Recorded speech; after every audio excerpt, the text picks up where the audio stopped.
Welcome back to another episode of the Mindsets podcast. I'm your host, Angus Cook. For those of you that have heard my voice many times before, welcome back. For those of you that could be new here, welcome. Today I'm joined by Jamie Rigby, who's immediately going to take over and do an introduction to himself. Amazing. Yeah, cheers, Angus. I'm Jamie Rigby.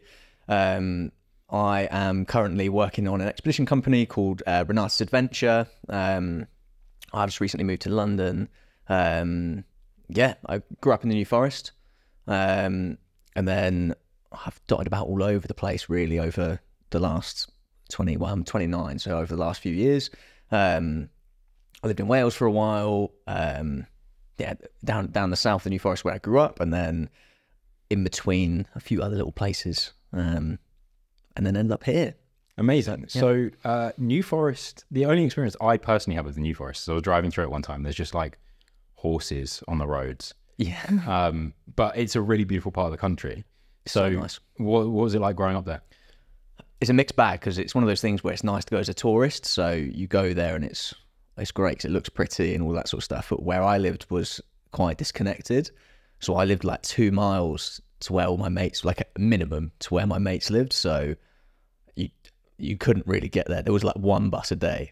So you were really trapped. So once you hit 15, kind of sucked because you didn't appreciate it. I love it now because obviously I can go back. My mum still lives there and you're straight into the forest. It's good for trail runs. It's just nice.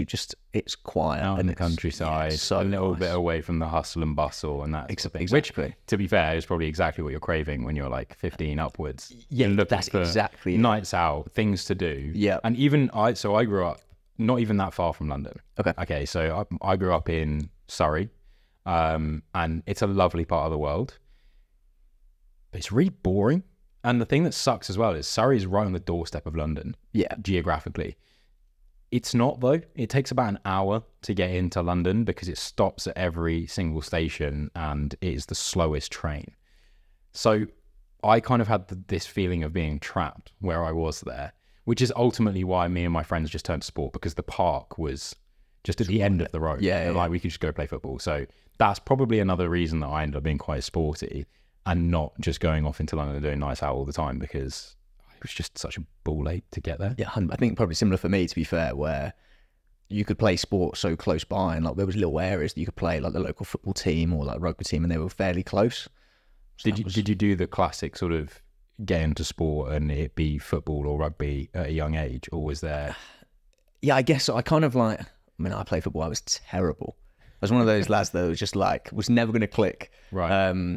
And then I started playing rugby after that and that was a much better fit. But I played a few stuff. My mum was quite sporty, so I played like tennis and racquetball were the main things. I did a few little martial arts and stuff, but yeah, rugby was my main sport. Once I kind of had grown up a little bit, rugby was the main thing. Did you have a preference when you were younger doing, because you've obviously said racket sports and then like rugby, which is team sport versus solo sport a little bit? I think as a kid, I loved the team sport element. I think I still do, to be fair, but it's nice to be in a team. You're with all your mates and it's structured. I think I quite liked that you went to training on a Tuesday night, Thursday night. Everyone was there. Easy. I liked that. And did you do that from like young? Because I think in the UK you can't actually do like contact sport until you're, I think it's like 8 or 9? It's something like that. I think it might even be a little bit older. Is it? Maybe it's like 10. I can't remember now. I started playing at 8, if I remember, and I was rubbish at that as well. Just sport didn't do well for me when I was like pre-12. Sport was not my thing. Okay. I tried lots of stuff, just wasn't very good. And then I started playing properly from 12, 13. That was when I was like proper into it, and it kind of became my life. So did you get into sort of gym training at the same sort of age? But probably similar sort of time. I remember I did the classic thing at like 13 of just smashing press ups in my room every day. For me, it was planks. So I remember I would pretty much plank every day and try to personal best every day. And this is so cringe to be able to plank for as long as I did. And I won't lie, I'm not going to say the times, but I was pretty impressed with the amount of time I could plank for. I would have to put on these motivational YouTube videos. Classic. Just sit there staring at it, and it would mean that I could get like a really good long time. And so I would pick the motivational video length because that's how long you plank for. Nice. Some of those were like 40 minutes. Oh yeah, absolutely not that. I think okay. I said I wasn't going to say the time. It was between 5 and 10 minutes. That's pretty good. And I was very happy with that until I looked up what the world record for a plank course, which by the way is obscene. It's something like it's like 24 hours. That's ridiculous, isn't it? Yeah, and the guy can't move afterwards, which I'm not surprised by. Probably Russian or Chinese, and they just nail it. Exactly. I don't know where they feed those guys. Yeah, I mean it's kind of son of that military mindset that you must get into. Yeah. But yeah, the classic press ups, and then that ended up finding them into a gym or something. Yeah, I think so. I mean, I remember the first thing I bought like a couple of little 4 kilo dumbbells. Still got them. Living the dream. Solid. Just bicep curls in the morning before going. But yeah, then as soon as I could get into the gym, which I think I was 15, because the rugby club had a little gym in it, and that was from then. That was all the time. And gym became a big thing. Obviously, starting off with like the big three, and you just do loads of powerlifting.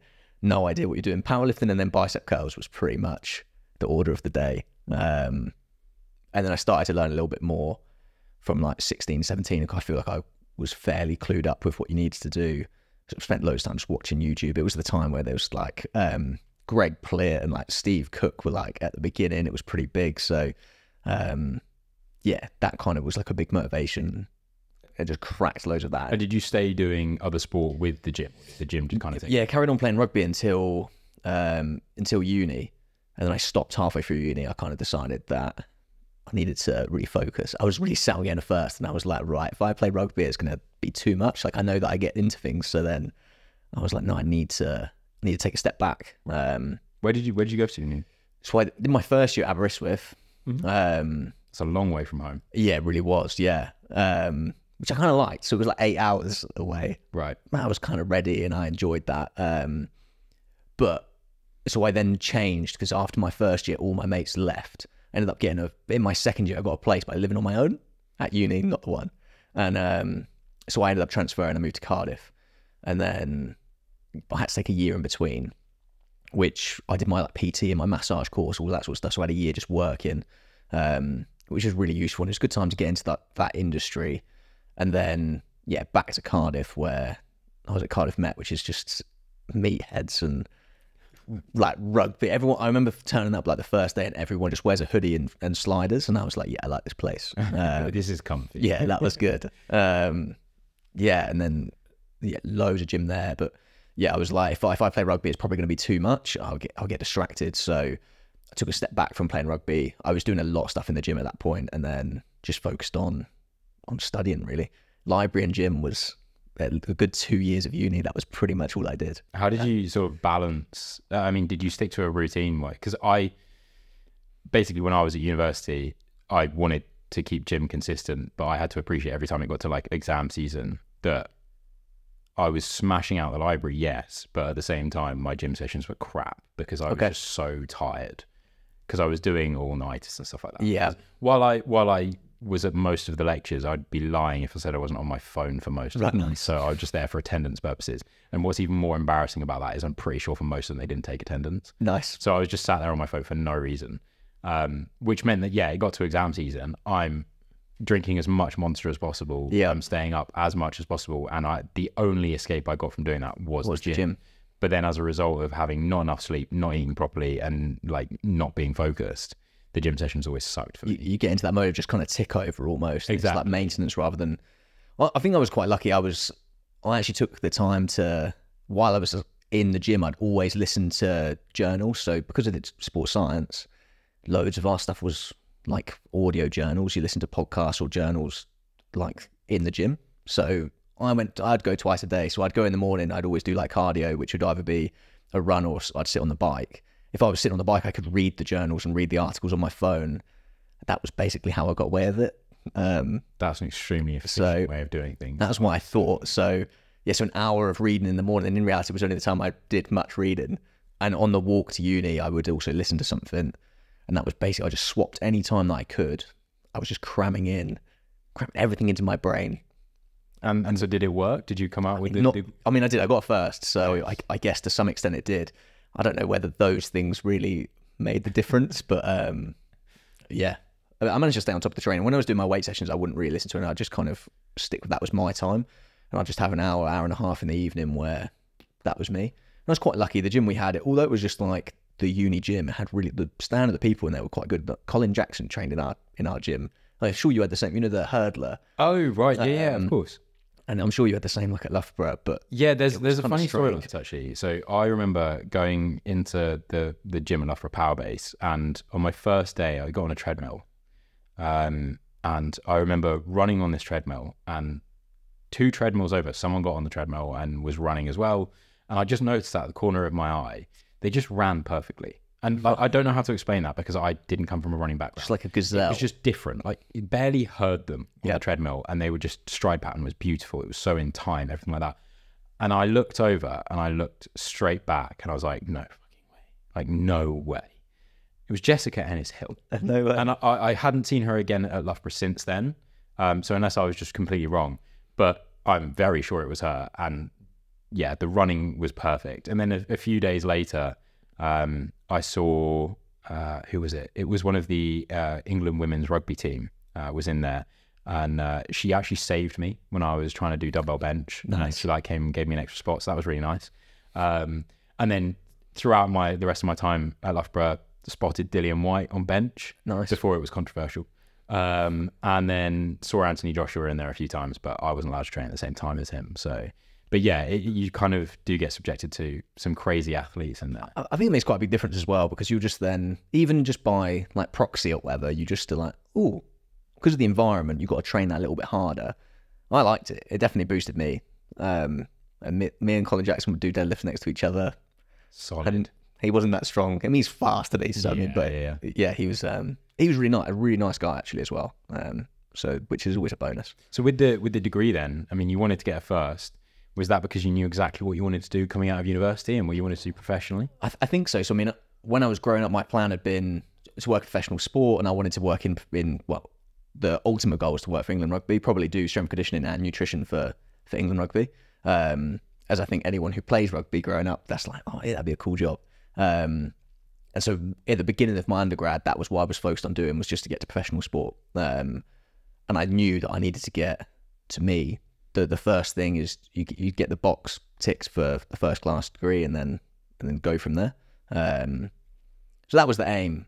And then whether it panned out quite that way is a different story. So but, go on. How did it pan out? What did you end up doing? So I think that was good. And then I decided to go from doing my undergrad in sports science to my master's in sports nutrition, which I did at Liverpool John Moores.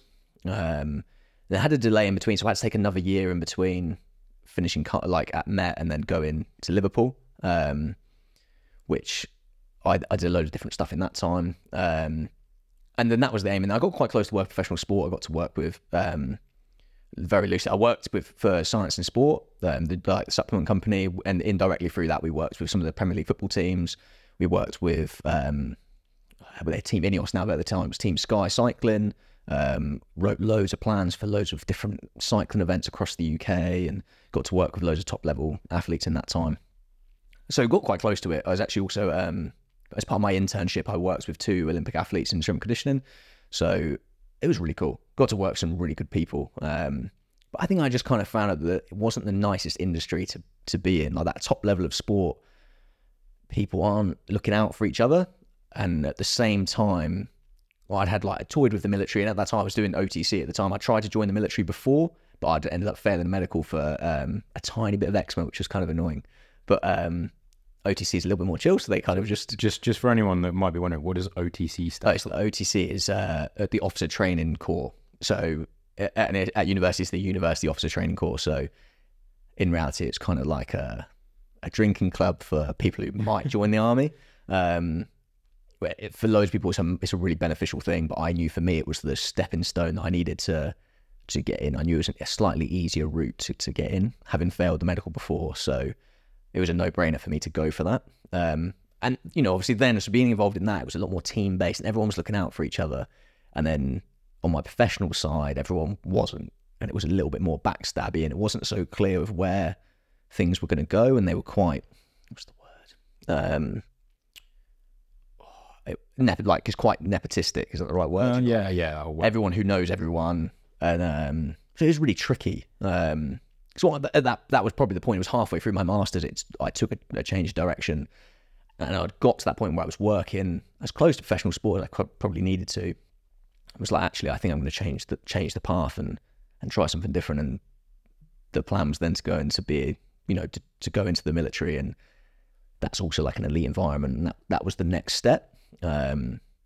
Which was obviously a bit of a turn, and happened a little bit early. So I hadn't finished my master's, and I was like, So I took my foot off the gas a little bit, but still did okay with it. So how did the entry into the military then go from there? Yeah, so I was at the OTC, and I did a year there, transferred across to a separate reserve unit. So I moved back to Cardiff after I was in Liverpool. So I went to the Royal Welsh and joined the reserve unit there for a year. And then, again, didn't quite scratch the itch, as I think it does for most people who join the reserves. If you want to do it properly, I think you want to take it to that next step. So I ended up joining the Marines from there. And that was the next bit, which was obviously super exciting. And I was toying between going to Sandhurst and joining the army as an officer, having done the OTC and all that sort of stuff, and having a degree. That was kind of the more logical route, and that was what my friends were doing. But I liked the Marine. I mean, anyone who's seen the Marines adverts, it's just cool, right? And so that was what ultimately I wanted to do. Weirdly, I'm not very good at swimming, and I don't really like heights, so it wasn't like the best idea. But I was like, man, it's cool. So one thing that I have grasped, and this is from watching, to be fair, I don't actually watch SAS Who Dares Wins or anything like that, but I'm aware of the program. I've seen clips of it on social media, that sort of thing. With a lot of the training that they get you to do, I'm not sure how much training you do when you're in OTC, so before you got there. And I don't really know if this still stands today, but I always had the impression that they needed to turn you into a soldier. So like they take you from being a civilian human being into kind of being able to switch off some of those things that us civilians have, the way that we think. But if you're in the OTC, did you already have to do some of that, or was it very different when you joined the Marines? The OTC is a little bit of a cuddle club, I would say. Like, you do the military stuff and you go out and you put, we call it the green suit or whatever, you put the uniform on, and at the weekends you go off and you do a couple of days and you might roll around in the mud and fire off some rounds and stuff. And it's a good entry level for a lot of people. And the main focus of it is leadership, and it's good for that. But I think it probably takes the edge off you as being a civilian, but it's nothing like, once you turn up, like Lympston's just a different beast. When you turn up there, I mean, it's petrifying from the beginning. Talk to me about it. So, I mean, people might have seen the videos, but you turn up at the train station, you're in your suit, and when I was there, you first go and you do a pre-week, so it's called PRMC, and you do 5-day course to kind of prepare you before going into training. You have to pass that to go on to training, and prior to that, you have to have done a couple of little fitness tests. So there is a bit of a process that you go through, and you have to be reasonably fit to be able to get even onto PRMC. And then people who do PRMC, not everyone passes that. You have to do, there's a bleep test, the press-ups, sit-ups, pull-ups, a 3-mile run, swim test. And then you get exposed to, there's a place called Bottom Field, which is the assault course. And there's also the endurance course, which is kind of on the training area behind Lympston. You get exposed to all of those different things. And then if you score enough points on that, then you can start training. That's like a nice little test before you get there. So how many people manage to get through all of that at that time? I think most people do. I'm not sure. You get a grading system from what I remember. So you could like either start training immediately, which was like an A. So once you got a certain amount of points, I think you got the highest scoring, meant you could go straight into training. They might say, oh, you need a few more weeks, like 6 weeks, to prepare yourself, get a little bit fitter before actually turning up. And then one is you need a reasonable amount of time. Some people just left. I always say to people, in reality, the smart people leave immediately, because when you do that bottom field session, they kind of do a bit like on Who Dares Wins, where they kind of do it until people drop out, is what they say. And in reality, anyone who drops out at that point saves themselves from a year of pain. Yeah. So in reality, at that point, if you don't enjoy that, it's not for you. If you're not happy no one's happy being cold and wet unless you're a mountain leader or something, but like that's what you're doing. It's like baby carries up and down hills. It's crawling. It's just everything is absolute max chat. Your heart rate's through the roof, and it's tough. That week's fairly chill in comparison to when you turn up.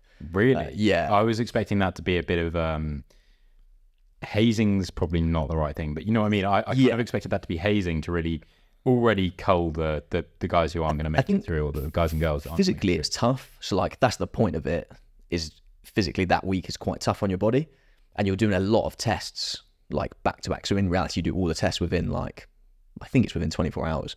Because I'm pretty sure you get there on like the Tuesday night and you leave on the Friday. So it's all crammed right in. You're doing like 3 things a day. But the rest of it's chill. Like, you're done at 5 o'clock and you can go and eat your dinner and then you just chill out. Right. Okay. Whereas when you're in training, you don't finish till 1 or 2 in the morning, get up at 4:30, and that's your day. Like, it just goes on like that for weeks. So what's the difference in that training versus when you're kind of training to do all these different tests? Because I guess when you're training to do the tests, I mean, when you first turn up, you're just like a full civilian. Yeah. Like on that PRMC, like you've just rocked up. Yeah. It's almost like the interview to start the main interview. It's like part 1. And then, so say you've passed that you then get a start date, you rock up, you turn up on the train station, you're there in your suit and you've got your little hold all or your bag or whatever. And the drill sergeant, or there'll be a corporal, will come down and he'll like make sure he chats to all of you pretty abruptly, and then next thing you know, you're sprinting from the train station straight to your accommodation, and hell just begins instantly. And that's how it carries on. It's just a million miles an hour. The first 2 weeks when I was there were called foundation, and you pretty much wear a suit the entire time.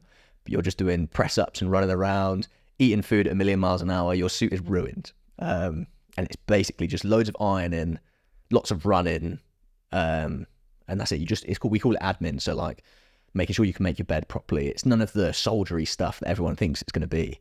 It's like being a little housewife, but you're making sure that you can keep all your kit clean. You do all your washing by hand. So your hands are blistered from the washing powder, because it's super painful.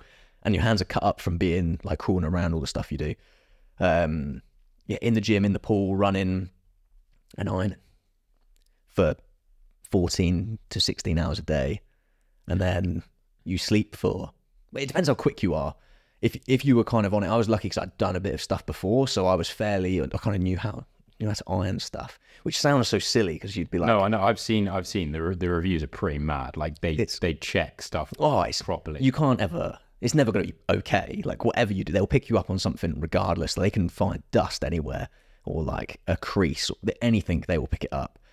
But it's kind of just learning that you know it's not going to be perfect, so you just do as well as you can, and you just kind of take the rap, and you just know that's the case. But you don't learn that straight away. That kind of happens because you're going to get pulled up on something. And even if you don't, someone else is, which means that you're not sleeping anyway.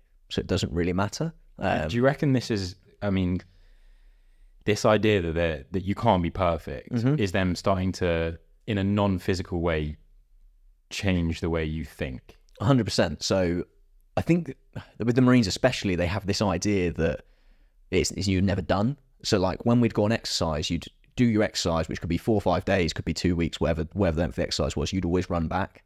So if it's on Woodbury, which is the local one, it was a 5-mile run back. So you'd have all your kit, you do that, and then you'd think you're done. You'd think the exercise is done, and then you'd be like, oh, right. And then you'd run back.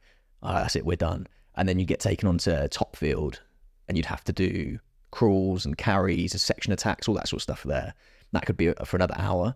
And you're like, oh, okay, that's probably us done. Then you go back and you get thrashed at the block. So that thrashing is basically just any sort of like physical, it might not be physical, it's either admin or a physical session, let's say. It just never ends. And like, but it's getting in your mind that like the battle's never over, I guess, or whatever. So you're just always prepared to do more. Right. And I guess that builds that mentality to just be quite tough, and you just know that it never ends. Did you ever have a moment though where you were like, I don't know if I can do this, or is that kind of the purpose of you being with other people? I think if you think that, you'd probably would want to leave. There's a lot of people want to leave. So while you're there, it's called, you can hand your chit in, basically, which is a piece of paper, and you can be like, oh, I want to leave. You have to write your reason and all that, which is quite daunting, and most people don't do it because they're just scared. But yeah, you just embrace it. And it is easier because you've got your mates around you, and you literally look left and right, and you're like, everyone's smiling. You're there getting, you're doing press-ups in the rain upside down, and you're like, we're getting paid to do this. Like, this is fun. And if you don't like that, it's probably not for you.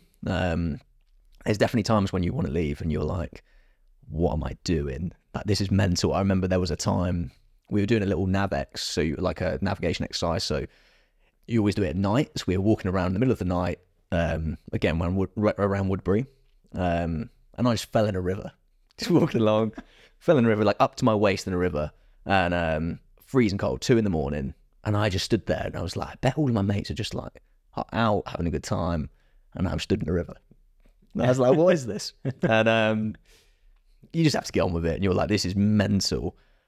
But I enjoyed it. And how long does that period of time, how long, if you think back to it, was it that this was all incredibly novel and incredibly daunting and incredibly scary before it kind of just became, this is life now? I don't know if it ever does. I suppose it would depend on the individual. So I think, again, for me, where I'd done just the little bits that I'd done before, I kind of knew what the crack was. So it wasn't too daunting. When I turned up, I mean, it was a million miles an hour, but like, I kind of knew that it was going to be like that. It wasn't a big shock, but it just stays like that.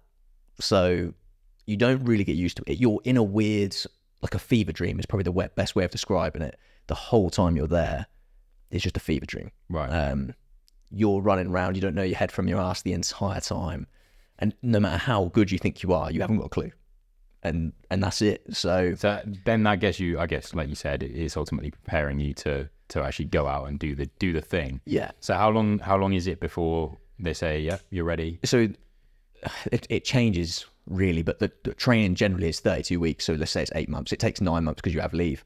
I think it's extended now because they've changed the system, but like it's basically 9 months. And then at Lympston. So what happened for you after that? So I got injured just over halfway through. So, but I'll go on to that in a second. But like once you finish your training, you'd go on to drivers, and then you go to unit after that.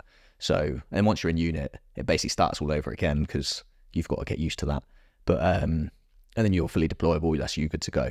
But for me, I got like just over halfway, and then I was on just on the assault course, and I fell off a rope. So I had a chest infection, which before then I hadn't really struggled with any of this. It was a bit of an eye opener to then all of a sudden not be able to keep up with stuff, and that's when it's hard. Like it's fun while you're doing well because you're okay, but as soon as you're not doing well, there's no let up, and it's just not accepted that you're not meeting the standard.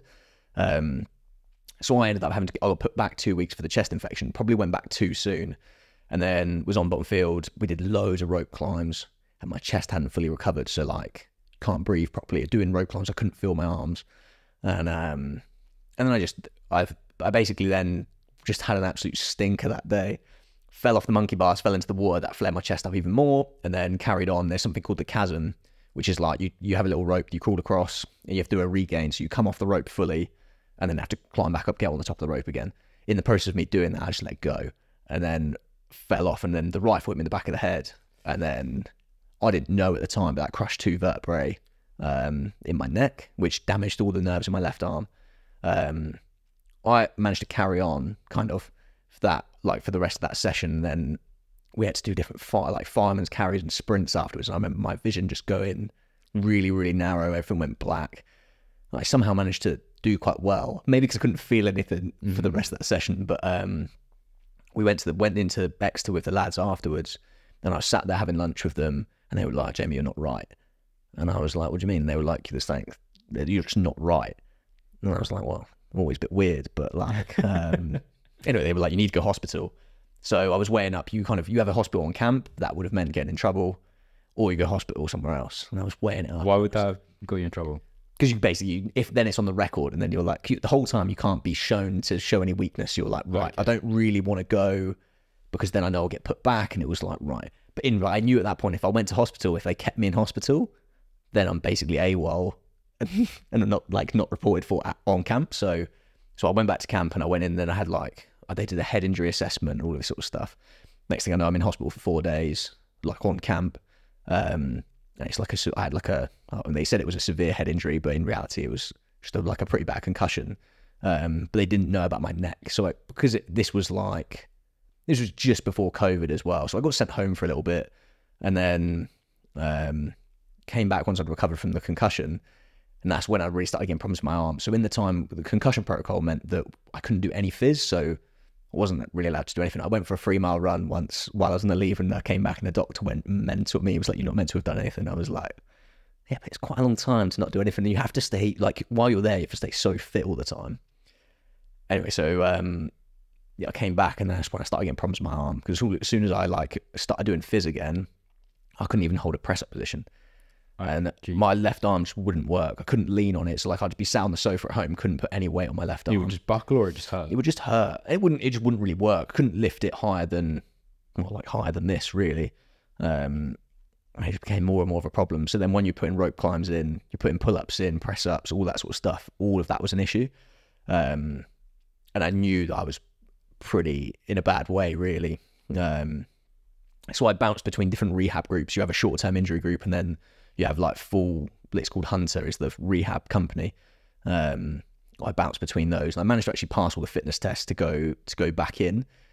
Because of COVID, they made it slightly easier, which was great because it meant that I could do it all really. But I scraped through with my one arm, and then I was meant to go home for. They were expecting it to be 4 months because they were like, "Oh, COVID's messed everything up," so trainers getting put right back. But the day I got home, I got a call to come back the next week, and so I was straight back in. And then literally the first day, I just couldn't do it because I couldn't swim. Running was difficult. I had to like, whenever I ran, I had to like sling my arm because I just couldn't hold it properly. Yeah, so it was a nightmare. The whole thing went on for a while, and then I was gonna say, how did you figure out that you'd actually done some damage to your vertebrae? So I had like an MRI initially, and then the results came back. They said that I'd moved or whatever, so there was no result from the first one. So I was getting treated for a rotator cuff injury, which actually did a lot of good. Maybe I had a rotator cuff injury as well, but so that kind of got me a little bit better. But I was still getting like numbness. Couldn't feel like my little finger and like ring finger on my left arm. Couldn't lift my arm up properly. Everything was an issue.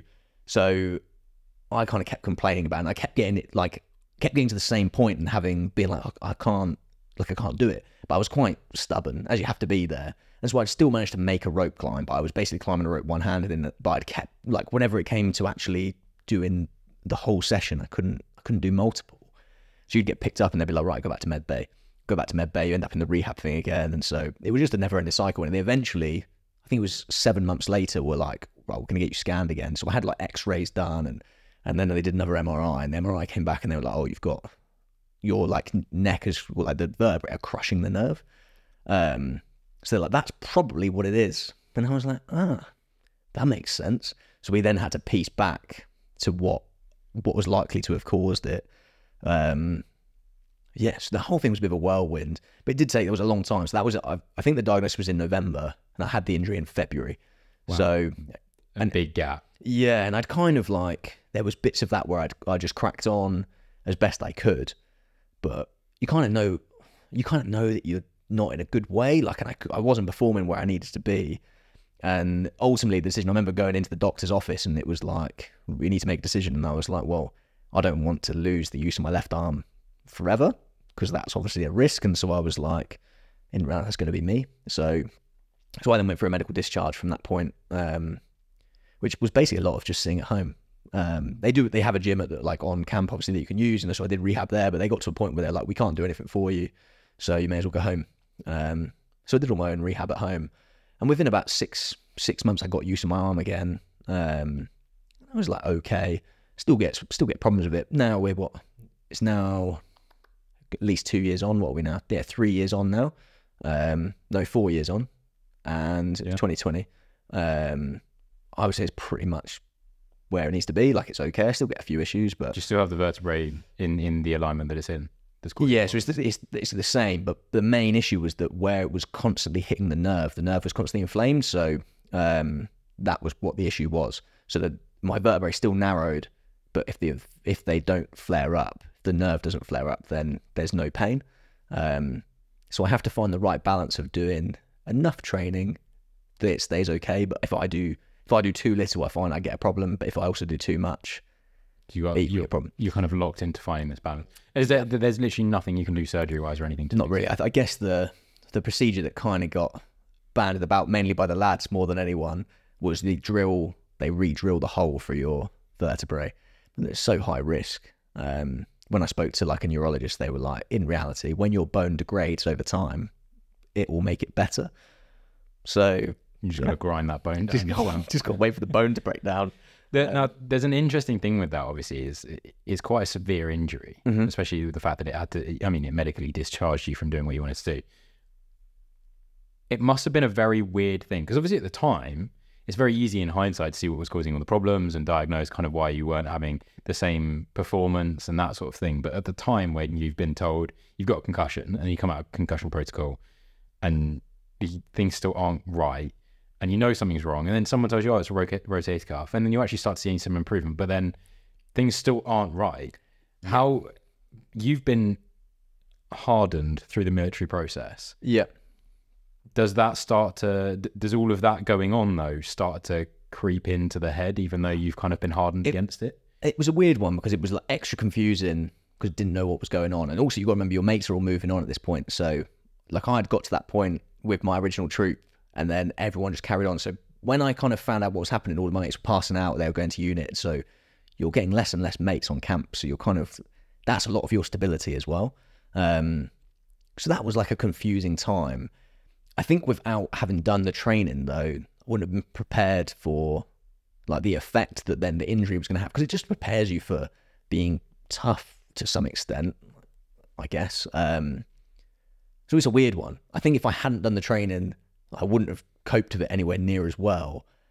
But then obviously if I hadn't done the training, I wouldn't have got the injury. But like, yeah, I think there wasn't really a regression. It was a really tricky time because you're a place where it's all based on physicality and you can't be physical. But, you know, you've got that mental toughness to carry on. With the mental toughness thing, obviously, they do make you very, very tough. And, you know, that's definitely needed. Now that you're out of it, and I don't know, have other people that you were training with at the time, are they out of the military now as well? There's a lot of people, yeah. So it's weird when you obviously, when you're in, you're mates with the lads who are there. But because of the way the military is, you're in different groups all the time. So your friends change all the time. So I've got a few friends that are still in, but most of my friends from the Marines really now are lads that left at a similar time. And do you find that you're all still quite tough, or do you now just talk about your experiences and you're actually more open? I think, yeah, I think times have changed a little bit. That lads that are in, you try to encourage people to talk about their feelings, I guess, in a way. It's different. It's not like cuddly and like that, but you'd be like, oh, that was shit, and everyone else would be like, ah, yeah, it was shit, wasn't it? And everyone would be like, oh, that was tough, you know, whatever the situation was. You'd all kind of have that bonding through that experience at that moment. So people kind of talked about things of like, oh, I'm really missing home or whatever. So that's like stuff like that would go on. You just got we're all the same, you know. At the end of the day, those lads you're perfectly human. You're going out, you're doing tough stuff. You just don't think about it. You have to just go into those situations and be like, this is what we're doing. You're doing it. I guess that's the only difference. There's not an option to get off. There's not like a help me button that you can be like, I don't want to do this anymore. And you had I can expect a slightly different transition because of the medical discharge to some of those people that you're training with that have now left the military through just the standard way of leaving. Yeah. Have you seen the transition for them be relatively easy? Obviously, some people will go through situations of PTSD and that sort of thing from being on the front lines and that sort of thing. But have you noticed anyone particularly struggle? Yeah, so I think it affected a lot of people. Like most of the lads that I knew that left similar time to me were through injury as well. So people have trained for that for forever.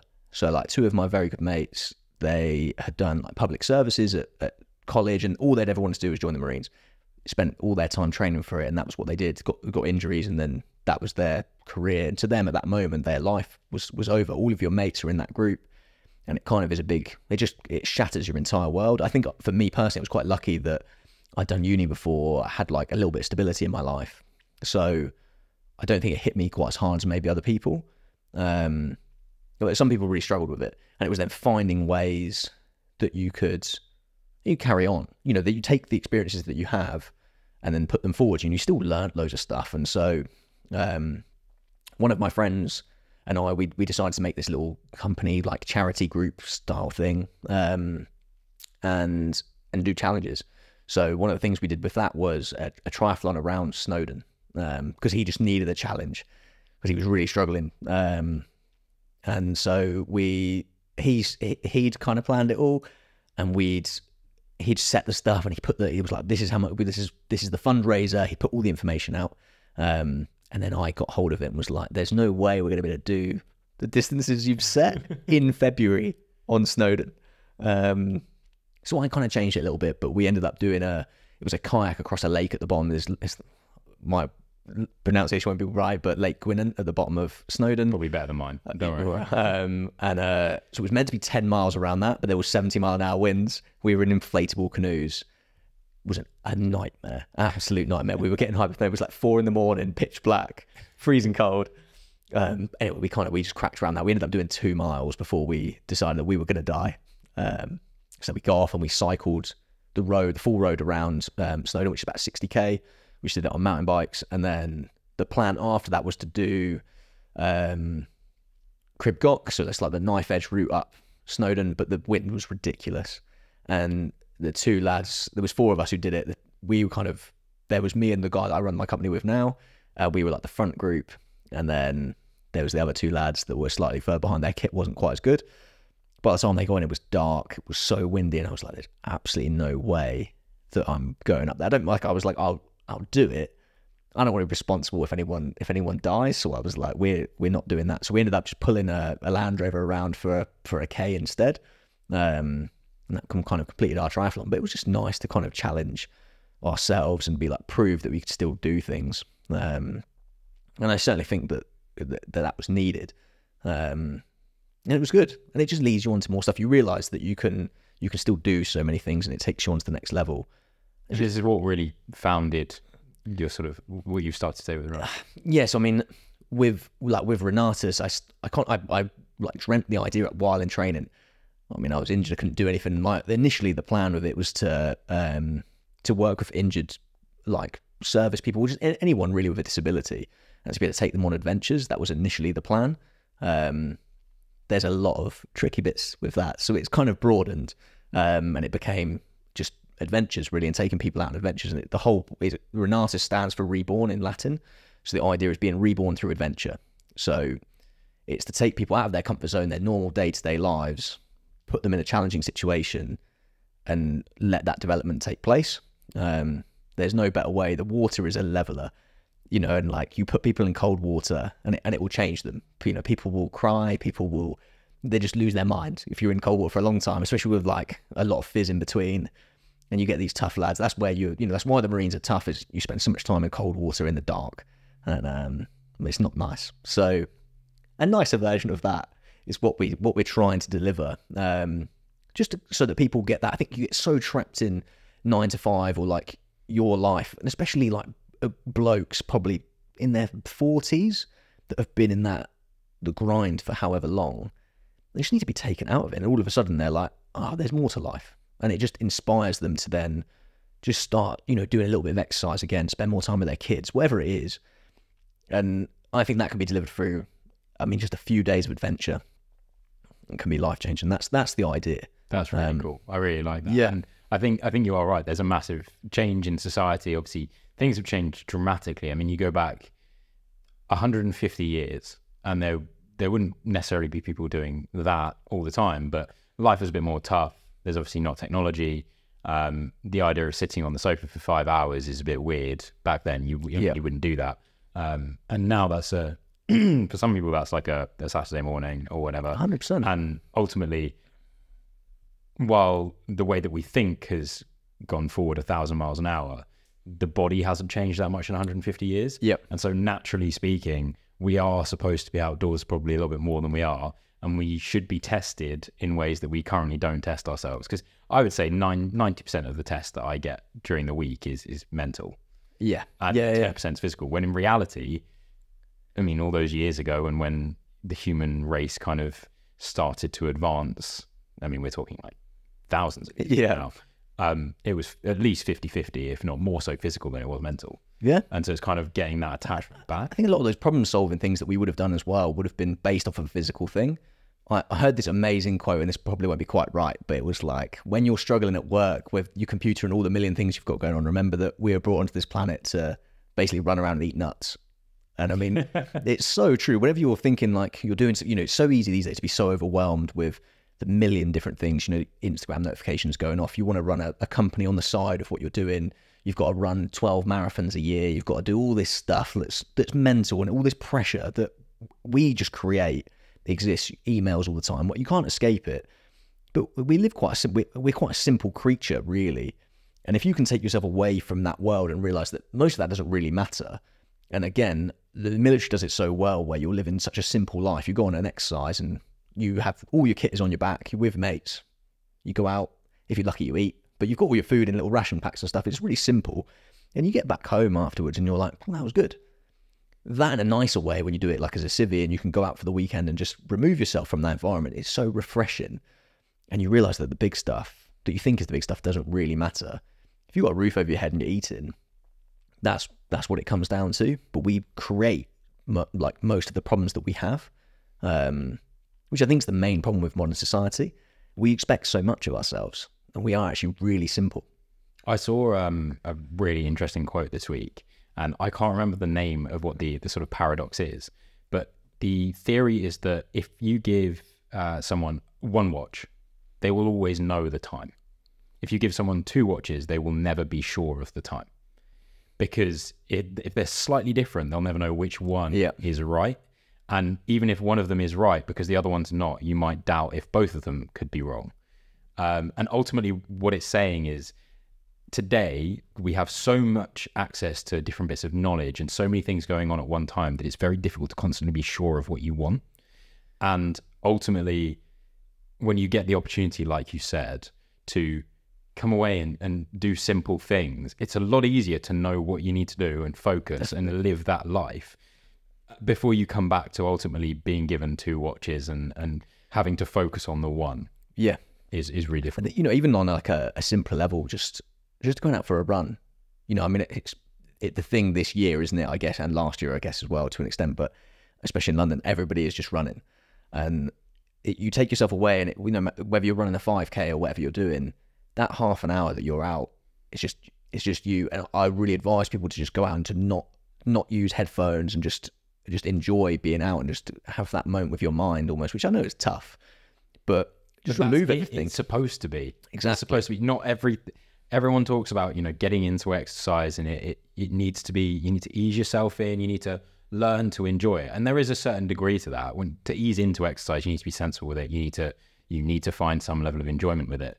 But in order to, you know, push yourself, whether that be in daily life or be in the exercise, there is an element where you've got to get tough and you've got to push yourself. And sometimes one of those ways of doing it is removing the comfort. And if you 100%. Find comfort in listening to your favorite music while you're going to the gym, and it's not the sort of music that's high tempo or whatever, then that probably relates into how you're working out, maybe. And maybe you should try without headphones. And definitely, if that's more tough, maybe you should do it. There's a lot of people have a lot of the external stimulus of what they're doing. You know, people listen to a certain playlist when they're running, and they know the part of the run they're on because of a certain song coming on or whatever. If you take all of that away, strip it all away, strip the distance away, you don't have a watch, nothing at all, and you just go out and you just do it if you can, do it in the dark and just go out and just run.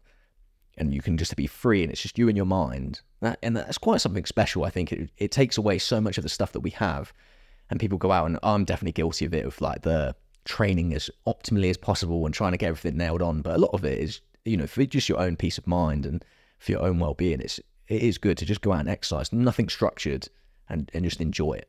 Yeah, and for those that don't feel comfortable going out at nighttime, because I appreciate it's very difficult, especially in places like London. There's a lot of guys and girls that are out there that will not want to do that. Definitely. Take yourself in the rain. Yeah, that's a good... If it's chucking it down with rain or hailing or whatever, just try it, because there's almost an additional sense of achievement from doing that. It's an uncomfortable setting to be in from the outset. If you do 2K and you get tired and you come home, you did 2K in the worst weather conditions. So it's not just 2K. And that and it puts so many people off that actually you can get most of the reward from doing something like that. 100%. I think as well, there's just so much in doing we have this mindset, don't we, that it's raining, it's rubbish outside. But it's just different weather. Like, it's just water. Learn to embrace it. And, you know, I mean, I've definitely, I've gone and done runs where I've just jumped in a river at the end and I run home. I did it through the middle of Cardiff and I looked so weird where I just jumped in this river, I'd rolled in the river and then I ran home just soaking wet.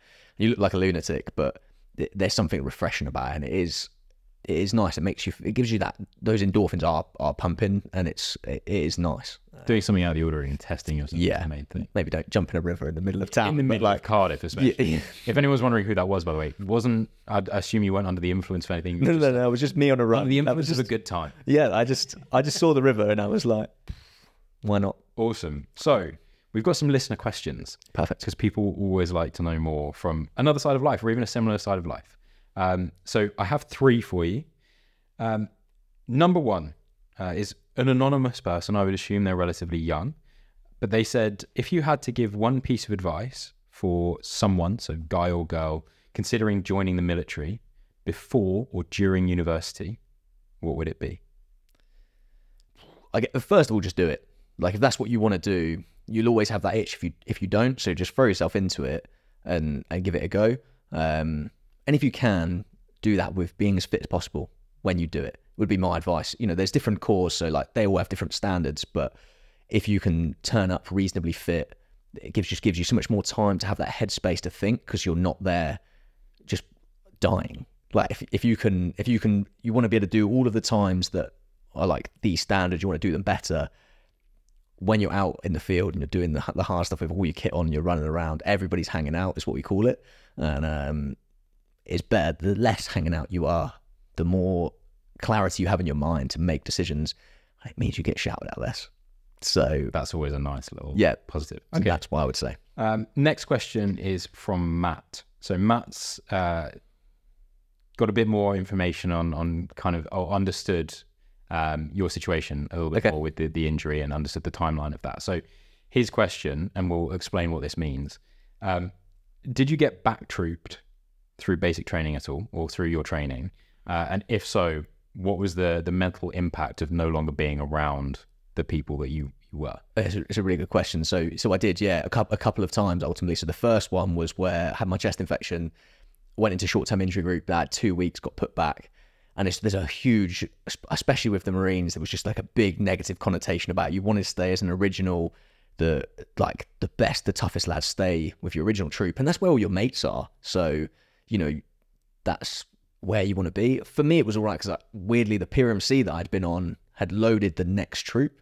So I actually went into a troop that I knew some people, but I was only there for a day, did the same day that I got injured on, and that was me injured again. So I never really spent much time in that troop, but it was always difficult to establish yourself with the lads a little bit, but mainly the training team. So the training staff that you have that run the troop that you're in, they won't like you because you're new. They don't know anything about you. They're expecting you to come in injured. They know that you're going to be carrying an injury a little bit, so they test you that a little bit more.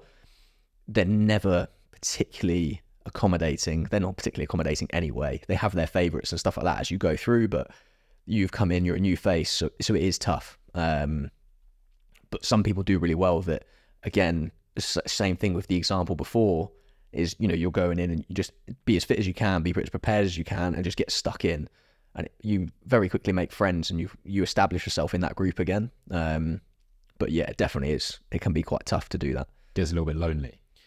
Yeah, you're instantly friends. I mean, like, you live in a 6-man room, so you're instantly making friends. As long as you're like not a horrible person, you make friends with people fairly quickly because you have to, but they don't know you and their loyalties don't lie with you. So it's tricky. But the lads were okay. I would say unless you're terrible. But the hack to all of it is be good. Just be good at stuff. Just be fit and be good. And that normally, I would say in the military, that's how, especially the Marines, from my experience of it, was almost everything you were based on would be on how fit you were and how capable you were completing the task that you did. Nothing else really mattered. You could be a really, really nice guy, but if you were terrible at your job, you weren't disliked, but like you're not top of the rankings. The fitter you were, the more capable you were, the easier life was. Okay, cool. And the last question I've got is from Jason. Jason wants to know, how do you keep your head up through injury and not worry about re-injury too much? Yeah, I mean, it's tough. So for us, they gave us a plan. So you sit down with like a PTI, and they write you a program as to what you're going to do to kind of recover your injury. You don't get much say in any of the parameters too much. You just have to do it, and you always have to be training. When you go into that gym, and like in the rehab gym, you have to train quite hard the whole time, which is one of those things where you get pushed very hard even though you're injured, which is kind of good, kind of bad. I think that if I'd got injured on Civvy Street, they would have been like, well, don't do anything, your arm's absolutely wrecked, that's you. Because they have to, they push you so hard, you have to get better, because you're having to do the stuff. There's no way around it. You know, you have to swim, otherwise you're going to drown. You have to run, otherwise they're going to shower you. Like, whatever it is, the fear is much worse than the injury. So whether that's good or not, it's not perfect rehab. Like, my shoulder definitely didn't get better in the time that I was there. And then as soon as I got away from it, I was able to do better rehab myself. So you can't really think about re-injury too much. It doesn't really fit with the mindset that you have to have in that situation. You just got to do what you can to get better as quickly as you can. And Livingston's not a nice place, so you're desperately trying to get better as quickly as possible so you can get out of there. And other establishments might be a bit different. Now with, obviously you said you've got to find this balance. So still attached to this question, do you train yourself until you need to scale back, or are you aware of it when you're training? Not really like a big fan of moderation. So I kind of just go full send, and then when it gets bad, I'm now much more aware. These days, what I'm doing isn't as important, whereas like the training building up to all of those things there was like a proper goal. Now I'm just doing it for fun. It doesn't matter so much. If it starts to flare up, I'm like, oh, you know, I won't do it. So it's fine. But my day-to-day training, I don't think about it whatsoever. But I have stopped playing. Like, I wouldn't go back to playing full contact rugby anymore. I would always be cautious if I went and did like BJJ or something now, where BJJ, Brazilian Jiu-Jitsu. Oh wow, okay. Something like any sort of like martial art, I'd be a little bit kind of careful, and I'm selective with the activities that I do because I know they would easily flare up. Just for context as well, you've got some interesting stuff. So for people that are listening, what are you planning on doing this year? Yes, I mean, up until the end of May, the plan is really to just do loads of ultras. I don't know why. I just all of a sudden decided that I'd do loads of ultra marathons. So I am looking to do 126k ideally in around 12 hours around the capital ring, just the whole loop of London. I don't know if we'll get the whole way around, but we're gonna give it a go. That's on the 29th of March. Haven't known about it that long, so it's kind of been thrown on me, but so at the moment getting all the miles in, and because of that, there's a couple of other things. Archie's doing that 60k. Yeah, which I've so by the time this is out, it's going to be a lot closer to the time. So Archie, someone that we've both met recently in London, is doing a charity event with Movember. It's not in November. It's going to be in March. So March 17th, we're going to be running the Monopoly route. Yeah. And so that means stopping at every single stop that is on a Monopoly board, which is really cool. And as far as I'm aware, hasn't been done before. Now, what that means is going to be 60k. Yep. The furthest I've ever run is 21.2. So I've done a half marathon one time. And so this will be the first time I ever go past that, probably. Now, this was only decided in the last week that I was going to do it. And the decision is still a very severe talking point between me and my girlfriend. She saw me messaging about it and said, do not start with him because you won't stop. Which I appreciate that she has that sort of opinion of me, and she's absolutely right. Yeah. But ultimately that put the seed in my mind, and I was like, fuck it, why not? Let's see 100%. Let's see what this is like. And I think for me, as much as it is an ultra in terms of distance, because there's 18 stops, I think we're going to be stopping to take photos at each stop probably, and have other people join in. So if you're listening to this and you want to get involved, then check it out. We'll be posting more information closer to the time. But my thinking is it's going to end up being about 3.5k between each stop, which in my head makes it a lot easier. And we're not trying to do it in our best time possible. I'm not going to crush your dreams. Yeah, don't. I know that to a certain degree, stopping is going to make things worse sometimes.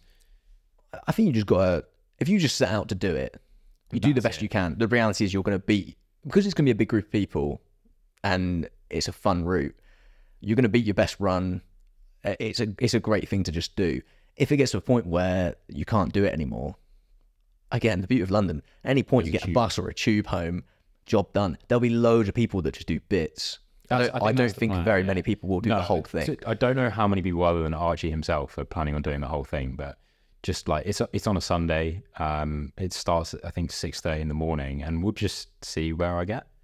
I think if I can end up in Mayfair, then great, because I think that's where it ends.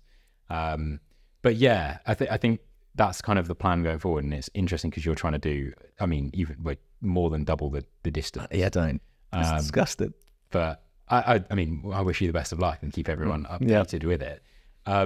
Guys, if you enjoyed listening to those listener questions, then don't hold back. If there was anything else you would have asked, then do get in contact. So before each of these episodes, I tend to put up an opportunity on my story on Instagram to get involved. I give you a bit of information about the person coming on, and you can ask any sort of question that you would like to know the answer to specifically for you, but also helps out other people.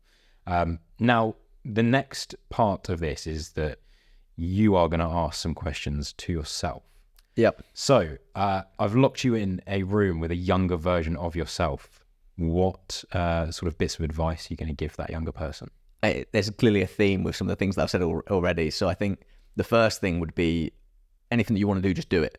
So like, just send it, really. Like if there's something that you're not sure about, that will always scratch in your mind. So you have to just commit to it and just attempt it. So whatever it is that 8-year-old Jamie wants to do, which ultimately I've gone on to do, just give it a go. The worst thing is that you don't do it, and you'll learn so much from it anyway. So that'd be the first one, and kind of building from that. The second part of that would be when you do send it, just commit fully. So like whatever you're doing, don't half-ass it. Just go all in.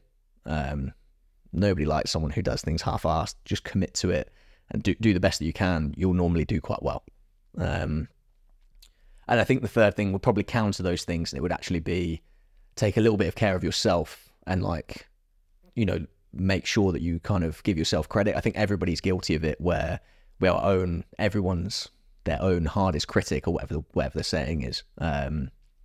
Give yourself credit, take that step back and go, oh, actually you have done some good stuff. Because it's so easy to go through your whole life and be like, I'm just normal, when you've done the things that everyone else has done. But it doesn't, you know, before you know it, whether it's a marathon or whether you've got a PB in the gym, wherever it is, that is an achievement, and you've got to give yourself credit for that. So take that step back and be like, actually be proud of yourself for the things that you've done.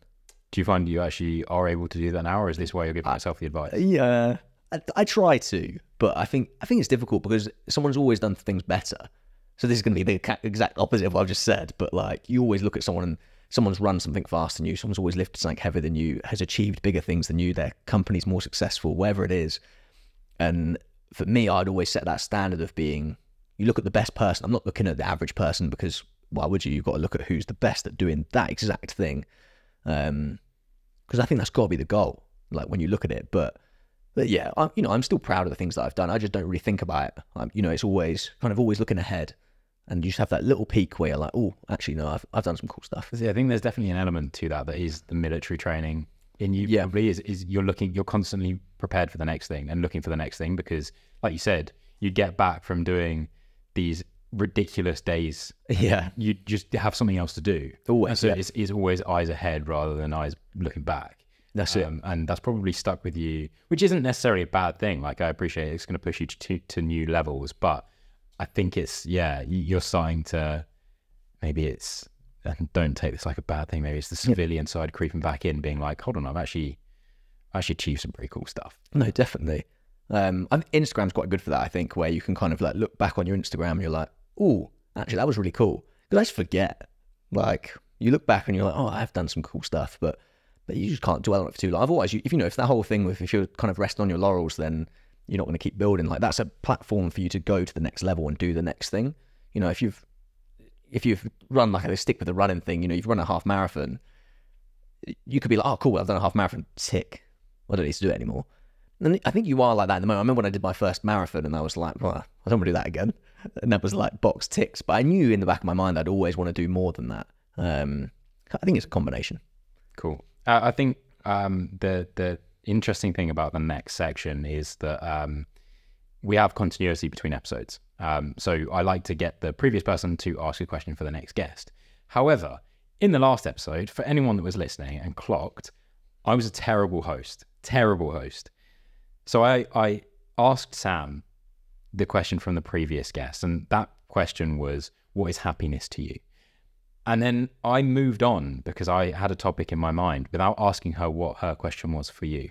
And part of me was thinking, it's fine, I can ask Jason's question to you as well from that episode. So what would happiness be to you? But ultimately, Sam came through, and just before we decided to record this episode, I gave her a call through Instagram, and I will cut her question that we caught her majorly off guard and in the middle of doing something. I will cut her question in here so you guys can enjoy what she came up with within 5 seconds. Hey guys, Agnes was silly, so here is my question. If you could be any animal, what would you be and why? I think it's a tricky one. There's a couple. I think purely for just being cool, like a gorilla or something, where it's just a beast, you know, like just tears things apart and is just super strong. But I think in reality, it's something like, you know, an eagle. I was going to say, you've got to be able to fly. 100%. Think about that perspective and like, yeah. Also, they're like untouchable, really, aren't they? So, yeah, I don't actually know. That's kind of weird. You kind of learn about predators and the life cycle and stuff. What gets an eagle other than time? Time, yeah. I don't know. Bigger eagles? Big eagles, yeah. I mean, or if they're on the ground, then would you just choose to be the biggest eagle? You've got to be like a big golden eagle or something, haven't you? They are monsters. Sick. That's a good choice. Strong choice. Okay. So now I'm going to be a good host. Nice. I'm remembering what I'm supposed to do here. What would you like your question to be for the next guest? If you could go back to any moment in your life with the knowledge you have now, like what age or what moment would that be? And probably why? Yeah. Okay, cool. No, that's an interesting question, because that's going to be slightly different to the 3 pieces of advice as well, because someone's going to redo something rather than, it's not the sort of thing where you can give advice. Cool. Amazing. So that kind of ties up this episode, which I have massively enjoyed, because I've always been quite inquisitive myself about the sort of military thing. My mum never wanted me to get into it for a while. They never do they? And bless her, and she clearly did a good enough job influencing me, because I didn't end up doing it. But I do remember when I started going to the gym, I used to go on the treadmills. And I don't know if people know about this. If you go on the treadmills, you can look up workouts, and you can do like the army basic workout. Nice. And I used to do that. And I think, I don't know if this still stands. It was, you had to do a mile in 8 minutes, and then you got a 30-second rest, and then you had to do your next mile in 6 minutes.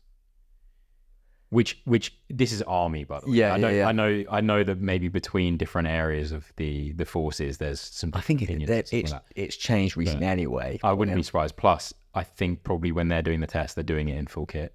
Whereas it really depends. It's like a 16-year-old in like my freshest trainers. I think it's a good thing to do though. Like as a standard of fitness, if you just pick any branch and you're like, right, I can actually run a little bit. I can do some press ups. It's got a good, especially when you're a kid, you don't have access to a gym.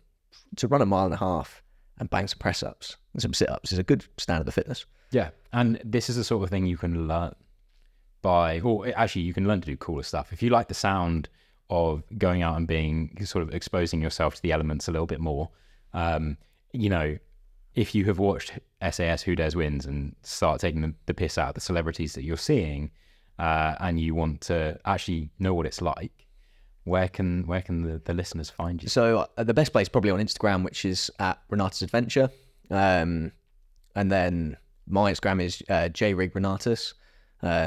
Most of the stuff is on there. There's going to be some cool stuff. We're hoping to do a package soon that will be similar to Who Dares Wins, but a little bit more educational, and just a few fun days, probably in Wales, where the weather's always perfect. So a river you can jump in the middle of Cardiff. Basically, yeah, it won't be in Cardiff, but there'll be much bigger, colder rivers. So there'll be good fun stuff soon. Awesome. Well, I massively appreciate you joining and kind of giving your take on what you've been through as well. I'm sure other people that can kind of get on with some of those elements. What's the word I'm looking for here? Relate. Wow, that's a really tough word, no one. Those that can relate to any sort of element, whether it's injury or actually intrigue in the military, will really appreciate this discussion. So thank you very much for coming on. No, Russell, thank you for having me. And for you guys that have been listening, we are obviously the Mindsets Podcast. You can find us on social media everywhere using @mindsets_podcast. If you decide to go and find us using that, please drop a follow, drop some likes, shares, or subscribe if you're watching on YouTube, or subscribe to the podcast on all of the streaming sites. Because in a similar way to Renatus, this is growing, and we've got some pretty cool stuff lined up for this year. And all of your support goes a lot further than you think it does. And with that said, I look forward to seeing all of you in the next episode. Thank you very much for listening.